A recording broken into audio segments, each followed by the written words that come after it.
चलिए, दिल्ली विधानसभा चुनाव का परिणाम आ चुका है और भाजपा स्पष्ट जनादेश की ओर बढ़ नहीं गई है। अब संभवतः वहां पर स्पष्ट जनादेश उसकी आ गई है। अरविंद केजरीवाल की हार कैसे हुई इतनी बड़ी, जो लगातार 3 विधानसभा चुनाव से तहलका मचाए हुए थे दिल्ली में। बात करें 2013 के समय से ही 15 में तो 67 सीटें जीत जाते हैं। कांग्रेस लगातार 0 सीटें ला रही है। उन तमाम बातों पर या उन सभी बातों पर हम अभी बातों को समझेंगे और जानेंगे। क्या दाव पेच रहा कि आधा दर्जन से ज्यादा मंत्रालय अरविंद केजरीवाल की आम आदमी पार्टी की चुनाव हारते हुए नजर आ रहे हैं। वैसे बता दें कि अभी हमारे साथ हैं वरिष्ठ पत्रकार कृष्णकांत ओझा जी। पहले तो उनका बहुत बहुत स्वागत करेंगे झकास भारत में। नमस्कार। और मेरा नाम रविकांत हुआ। दिल्ली विधानसभा वाला चुनाव आप देख रहे होंगे सर, रिजल्ट देख रहे होंगे अब 70 सीटों का। क्या आपको अनुमान था कि इस प्रकार का जनता जनादेश भाजपा को देगी और अरविंद केजरीवाल को सीधे तौर पर गिरा देगी? अंदेशा था? देखिए, इसमें 2 प्रकार की बातें हैं। पहला, एक अनुमान के लोग तरह जो जिस प्रकार से अरविंद केजरीवाल की वहाँ जीत होती रही है, लोग कह रहे थे कि फिर से अरविंद केजरीवाल आ जाएंगे। एक पक्ष यह था जी। लेकिन जैसे ही हम उतर करके खुली आंखों से देखने लगते हैं, तर्क बुद्धि से विचार करने लगते हैं, तो वहाँ लगता था कि अरविंद केजरीवाल का आना इस बार मुश्किल होगा। अब अरविंद केजरीवाल के लोगों ने वहाँ जिस रूप में काम किया हो, जो पॉलिटिकली किया हो या जो भी किया हो, दूसरी बात है क्या कि एंटी इनकम्बेंसी की भी बात होती ही है। लगातार आप बात करते हैं, काम करते हैं और काम करने के दौरान बहुत सारी बातें ऐसी होती है जो संतुष्ट नहीं करते हैं लोगों को। जी सर। एक पक्ष यह भी माना जा सकता है। लेकिन सबसे बड़ी बात जो अरविंद केजरीवाल को लेकर के जिस प्रकार का परसेप्शन दिल्ली के अंदर में बन रहा था, दिल्ली में गया था, लोगों से बात होती थी जी, तो बातचीत के दौरान ऐसा लग जाता था कि दिल्ली के लोग यह सोच रहे हैं कि अरविंद केजरीवाल ने जो किया है वह लोकतंत्र के लिए घातक है। जो पढ़े लिखे जो लोग, क्या किए अरविंद केजरीवाल की घातक हो गए? पहली बात यह है कि अरविंद केजरीवाल भ्रष्टाचार के आरोप में जेल जाते हैं। तो परंपरा यह है कि कोई भी संविधान हो, विश्व का कोई भी संविधान हो, न तो पूर्णतः लिखित है और न पूर्णतः अलिखित है। परंपरा और नैतिकता बहुत बड़ी बात होती है जी। इसको आम लोग मानते हैं। जैसे आपको आपके पिताजी को आपको प्रणाम करना है, भारत के संविधान में लिखा हुआ है क्या? कोई कानून आपको बाध्य कर सकता है? लेकिन आप अपने पिताजी को प्रणाम ना करके उनके साथ उस गलत व्यवहार करते हैं तो लोग आपकी भर्त्सना करते हैं और एक तरह समझिए तो समाज से आप बहिष्कृत होते हैं। अरविंद केजरीवाल कहते रह गए कि मोदी ने हमें जेल भेज दिया, लेकिन मोदी ने तो जेल नहीं भेजा था, जेल भेजा था न्यायालय ने। और न्यायालय कोई भी काम जो आदेश करता है वो साक्ष्य के आधार पर करता है। तो दिल्ली के लोगों को ये बात समझ में आ गई थी कि अरविंद केजरीवाल का मतलब अराजक व्यवहार और लोकतंत्र विरोधी है। यह भी एक बड़ा पक्ष है और ऐसा मानने वाले जो लोग हैं, समझदार लोग हैं, यदि दिल्ली देश की राजधानी है, वहाँ पढ़े लिखे लोग हैं, यदि 10% की भी संख्या होती है तो बहुत बड़ी संख्या होती है। अच्छा, एक बातें और आई, शराब कारोबारियों के साथ सेटिंग एटिंग की भी बातें अरविंद केजरीवाल के सामने आई। इसको कैसे देखते हैं? उसमें भी उनकी खूब किरकिरी हुई कि दिल्ली सरकार या दिल्ली के बड़े बड़े नेता शराब व्यापारियों के साथ शराब बेचने में संलिप्त हैं, ये वो पूरा खूब चला। क्या ये बीजेपी का कुछ दाव पेच था या क्या कुछ था? इसको लेकर भी असमंजस और बातें उभरती है, तो इसको लेकर जरा स्पष्ट करिए। देखिए, कोई भी दाव पेच तभी काम करता है जब कोई आधार मिलता है। अरविंद केजरीवाल ने जिस प्रकार से शराब नीति को अपनाया और उसको आधार बनाया पैसा उगाही का, पैसा कमाने का, और वो पकड़ा भी गया। कहीं ना कहीं जो न्यायालय में बहुत कुछ ऐसी बातें नहीं हो सकती हैं आधारहीन, क्योंकि वकील भी होते हैं, तर्क भी होता है, जेल भेजना पड़े। हाँ, जेल भेजना पड़े, सालों तो कुछ न कुछ तथ्य थी। दूसरी बात यह है कि समाज के लोग इसका विरोध करना शुरू कर दिए थे। विद्यालय के पास, मंदिर के पास, गुरुद्वारे के पास शराब के दुकानें खोल दिया जाना और ये भारत है, भारत के लोग अभी अमेरिका और पश्चिम जो यूरोप के जो देश हैं उस तरह की संस्कृति यहाँ नहीं है जी। एक सीमा के पार जैसे ही आप होते हैं तो लोग गुस्साते हैं, विरोध में खड़े होते हैं। तो शराब को लेकर के पूरे दिल्ली को शराबी बनाने वाली जो बात हो रही है, शराब पी करके यदि कोई व्यक्ति जाता है घर में तो क्या करता है सब कुछ जानते हैं, बताने की आवश्यकता नहीं है। जी जी। और शराब के कारण एक परिवार संकट में भी आता है, बीमारी भी होती है एक हद से ज़्यादा, एक आदत है।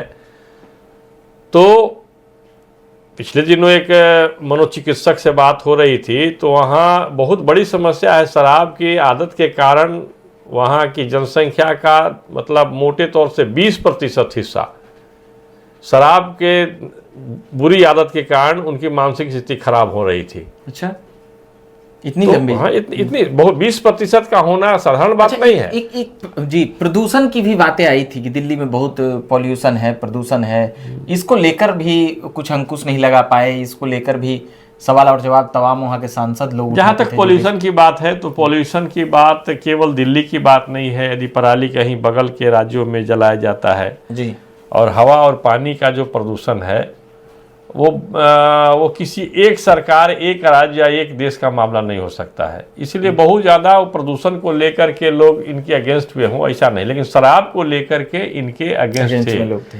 मतलब दिल्ली के मतदाताओं में कुछ ऐसा एक हिस्सा है, प्रतिशत है, रोज घर में लड़ाई झगड़ा होना, गुस्सा और शराब की आदत के कारण मानसिक रूप से बीमार हो जाना या फेफड़े की बीमारी होना, ये सारी बातें बहुत दिखाई पड़ रही हैं दिल्ली के अंदर में। जी जी, जी। मेहरौली में जो है जो टीबी अस्पताल, अभी टीबी को लेकर के बहुत सारी बातें हो रही कि जो फेफड़े की बीमारी, श्वास की बीमारी, और उसके मूल जड़ में जब जो जाते हैं तो शराब की आदत है। तो ये सारी बातें हैं जी।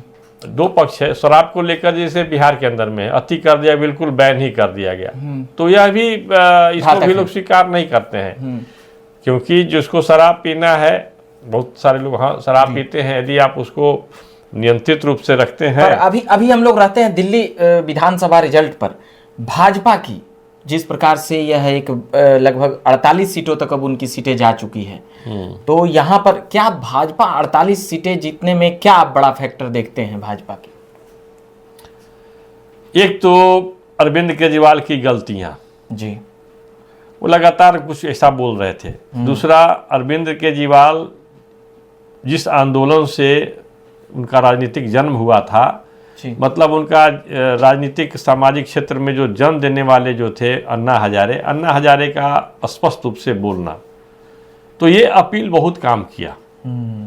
दिल्ली में ऐसे जो लोग जो मतलब जिसको कह सकते हैं आप वरिष्ठ नागरिक जो हैं, वो अपील वरिष्ठ नागरिकों पर बहुत ज़्यादा सटीक बैठा। और वैसे लोग जो एक राजनीति चाहते हैं, राजनीति का जो चाहते हैं कि अराजक राजनीति नहीं हो, तो उन लोगों एक ये भी बात है। दूसरी बात यह है कि भारतीय जनता पार्टी ने इस बार दिल्ली में बहुत तरीके से चुनाव अभियान चलाया, चुनाव अभियान भी चलाया। दूसरी बात है क्या कि इसके कार्यकर्ता नीचे तक और अंतिम तक डटे रहे जी, जो कि पहले के चुनाव में नहीं होता था। चुनाव में अभियान में आया लोग आकर के प्रचार किया अपने तरीके से, लेकिन मतदाताओं को वोट मतदान केंद्रों तक लाने का जो काम इस बार भारतीय जनता पार्टी ने किया, उसके कार्यकर्ताओं ने किया, उसके अनुसांगिक संगठन के लोग जो लगे, बदल दिया परिणाम। ये बहुत बड़ा बात है। पिछले चुनाव में भारतीय जनता पार्टी के साथ अनुसांगिक संगठन के लोग उतने मनोयोग से नहीं लगे थे। इस बार ये अंतर दिखाई पड़ा है, मतलब मतदाताओं को वोट जी मतदान केंद्रों तक ला देने के लिए। इसीलिए भाजपा का प्रतिशत देखते हैं तो जैसे पिछला बार 38% था, 38% था, अभी 42 से ऊपर है, अभी 47 के आसपास 47 है। 43 पे ये रह गई केजरीवाल वाली आम आदमी पार्टी। अब पिछली बार 53%, 10% उसका घटा और बीजेपी का 10% बढ़ा। हाँ, बस ये पूरा इधर से उधर हो गया। आप देखेंगे किरण बेदी जब मुख्यमंत्री के चेहरा के रूप में दिया गया 2015 में, किरण बेदी के व्यवहार के कारण जो सामान्य कार्यकर्ता हैं वो कट गए, अलग हो गए, बैठ गए थे, घर में बैठ गए थे, कुछ नहीं किया, इनका विरोध भी नहीं किया, घर में बैठ गए थे। उसी प्रकार मनोज तिवारी के समय में कुछ इस तरह की बातें हुई थी, बैठ तो गए लोग। कार्यकर्ता घर में बैठ गए थे। तो क्या इस बार कार्यकर्ता घर में नहीं बैठे, चेहरा नहीं दिए, बल्कि उतरे और मतदाताओं के दरवाजे तक गए। इसका एक बड़ा रीजन रहा सर कि 2015 और 20 जो भाजपा का, ये दोनों का बैकग्राउंड का लंबा समय से जुड़ा भाजपा में नहीं रहा। चाहे वो मनोज तिवारी हो 14 में आए थे, किरण बेदी तुरंत आए थे, 1-2 महीना पहले ज्वाइन किए थे। तो भाजपा के वर्कर समझते हैं कि कौन यहाँ अपना है, कौन क्या है, उससे ज़्यादा कनेक्ट होते हैं या उससे ज़्यादा कनेक्ट रहते हैं। ऐसी आप देखते हैं क्या, जैसे परिणाम से लगा हमें?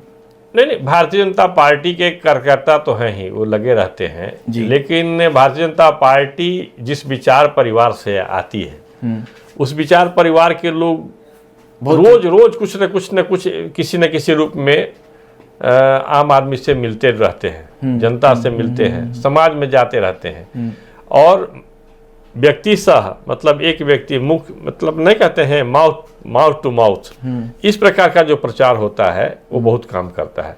और इस प्रकार के विधानसभा के चुनाव में जो दिखाई पड़ रहा है, वो समन्वय दिखा और समन्वय के तहत काम भी हुआ, और इसका परिणाम भी आपको दिखाई पड़ रहा है कि इस प्रकार का रिजल्ट आया। कि अच्छा, इसमें अब हम बात करेंगे, जैसे भाजपा और आम आदमी पार्टी पर बात हो गई, कांग्रेस का 2% मत बढ़ा और अभी खूब नोकझोंक चल रहा है। जैसे भाजपा के प्रवक्ताओं और भाजपा के नेताओं से ज्यादा आम आदमी पार्टी को कांग्रेस को हमला बोलना चाहिए था, मगर यहां पर देखा यह जा रहा है कि दोनों आपस में ही उलझ रहे हैं।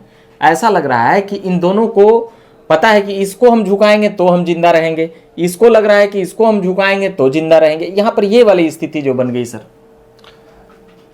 अभी वर्तमान में जो राजनीतिक परिदृश्य जो उभरा है जी, उसमें कांग्रेस को लगा कि यदि हम इसी प्रकार से अपनी जमीन छोड़ते चले जाएंगे, जैसे बंगाल में उन्होंने किया, कुछ दिनों पहले दिल्ली में भी हुआ था जी, तो उनको लगा कि हम बिल्कुल शून्य पर आ गए हैं, तो हम अपनी जमीन नहीं छोड़ेंगे और हमें बिल्कुल आउट कर रहे हैं जितने जो प्रादेशिक पार्टियां हैं, हाँ, सब हिस्सा ले करके, और कांग्रेस क्षेत्रीय दल है, जो क्षेत्रीय दल है, वो बिल्कुल कांग्रेस को समाप्त करने पर तुली हुई है। तो काहे ना अरविंद केजरीवाल को डुबा दिया। हाँ, अरविंद केजरीवाल को डुबाना, और फिर इसके बाद अरविंद केजरीवाल जब किनारे हो जाएंगे, जिससे सबसे बड़ी बात है कि जिसको आप अल्पसंख्यक कहते हैं, लेकिन अल्पसंख्यक है नहीं, जिसकी आबादी किसी देश में 20% तक हो, उसे अल्पसंख्यक कहना हमारे समझ से उचित नहीं है। हाँ, इसको अगले संविधान, अब हम लोग बात करते हैं संविधान की, लेकिन संविधान आया कहाँ से? जी, संविधान सभा के बहस के माध्यम से। यहाँ पे कांग्रेस जो खुश है, इसको कैसे देखते हैं? कांग्रेस खुश इसलिए है कि हरा दिए उसको। आम आदमी पार्टी अभी सत्ता में नहीं है, अब उसको लग रहा है कि हमें भारतीय जनता पार्टी से लड़ना है। धीरे धीरे करके मैदान साफ होगा और सारे जो क्षेत्रीय दल हैं उनको दरकिनार करके हम भारतीय जनता पार्टी से लड़ते हुए दिखाई पड़ेंगे। इसके बाद जो 20% जो एक मुफ्त वोट देने वाले जो जिनको आप मुसलमान हैं, जिनको आप अल्पसंख्यक कहते हैं लोग, वो हमारे साथ आ जाएंगे। ये और अभी आप एक बात आप देख लीजिएगा कि कांग्रेस पार्टी की झंडा क्या है? तिरंगा है जी, लेकिन अभी तिरंगा गौण और कांग्रेस पार्टी के झंडे का रंग लगभग नीला होता चला जा रहा है। वो अनायास नहीं है, वो किसी गलती के कारण नहीं है, नीला होते चला जा रहा है। और कांग्रेस के जो प्रतीक पुरुष हैं उसमें आ गए हैं बाबा साहब भीमराव अंबेडकर। जी जी जी, उसका एक अलग डिस्कशन करेंगे। मगर एक 2 पार्टियां और है पॉलिटिकल बिहार की, जो क्षेत्रीय पार्टी कही जाती है, जदयू और लोजपा रामविलास। इन दोनों को भी 1-1 सीटें मिली, मगर ये दोनों सफलता लेने में नाकाम रही। यहाँ पर देखा जा रहा है ये चीजें। देखिए, दिल्ली के अंदर में यदि काम किसी का है तो वो भारतीय जनता पार्टी का है, वर्कर साथ नहीं दिए। हाँ, कांग्रेस का भी है। और आम आदमी पार्टी ने भी अन्ना हजारे के माध्यम से आंदोलन करके, और जितने जो एनजीओ होते हैं जो बाहर से जो फंडेड हैं, विदेशों से जी जी जी फंडेड जो एनजीओ हैं, वो एनजीओ को जोड़ करके एक नेटवर्क, बड़ा नेटवर्क आम आदमी पार्टी ने बना लिया था जी। और इनका पैठ झुग्गी झोपड़ियों में भी है, जिसे जी आप देख लीजिए कि ये मल्टीनेशनल जितने फोर्स हैं, जिसको आप ग्लोबल मार्केट फोर्स कह सकते हैं, वह भी अरविंद केजरीवाल के साथ है। फिर क्रिश्चियन मिशनरी जो देख लीजिए जितने जो है, तो फिर जदयू और लोजपा आर को क्यों अपना इनको नेता? कोई नहीं। और ये सारे जो लोग हैं इनकी पैठ जो झुग्गी झोपड़ी है, जहाँ SC ST है, जो गरीब लोग हैं उन तक ज्यादा पैठ है। उनको संगठित करते हैं, उनको किसी न किसी रूप में लाभ पहुंचाने का प्रयास करते हैं। तो ये सारे फोर्स मिल गए हैं और कांग्रेस के साथ नहीं थे, वो आम आदमी पार्टी के साथ थे जी। लेकिन कांग्रेस को अब लग रहा है कि ये सारे फोर्स जो हैं आने वाले समय में आम आदमी पार्टी को छोड़ेंगे और मेरे साथ आ जाएंगे। नहीं, जदयू और लोजपा रामविलास का जो यहाँ पर ये क्या भाजपा के लोगों ने अपना नहीं माना या जदयू और लोजपा के जैसे भाजपा के लोगों ने अपना माना या नहीं माना, लेकिन जिन कारणों से इनको दिया गया था, तो हो सकता है कि भारतीय जनता पार्टी के साथ उनका समन्वय उस रूप में नहीं हो, उनके संगठन के लोग। जी बिल्कुल। तो यह भी एक कारण है। और ये जदयू हो या लोजपा हो, वहां बहुत असरदार नहीं है।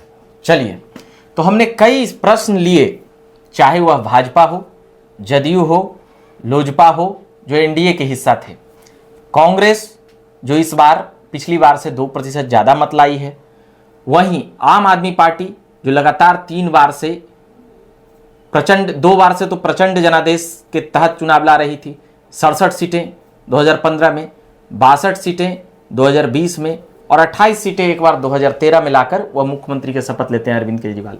कांग्रेस बाहर से समर्थन करती है, मगर बाद में फिर इस्तीफा देकर फिर वहां राष्ट्रपति शासन लगता है, अरविंद केजरीवाल इस्तीफा दे देते हैं। अब ये इतिहास की कहानी, बातें हो गई। अब वहां पर भाजपा लगभग 50 सीटों की ओर बढ़ गई है और 48 सीटों पर उनकी बढ़त दिखाई जा रही है। यहां पर 22 सीटों पर आम आदमी पार्टी, उन तमाम बातों पर अभी हम चर्चा कर रहे थे, उन सभी बातों को जान और समझ रहे थे वरिष्ठ पत्रकार कृष्णकांत ओझा जी के द्वारा। सर बहुत बहुत धन्यवाद कहेंगे, बहुत बहुत शुक्रिया कहेंगे कि आपने इन तमाम बातों और मुद्दों पर आपने बेहतरीन ढंग से हमारे दर्शकों को समझाया है। बाकी औपचारिकता के लिए कहूंगा कि मेरा नाम रविकांत हुआ, आप देख रहे हैं झकास भारत। कैमरे के पीछे मेरे सहयोगी के तौर पर गौरव जी खड़े हैं। धन्यवाद।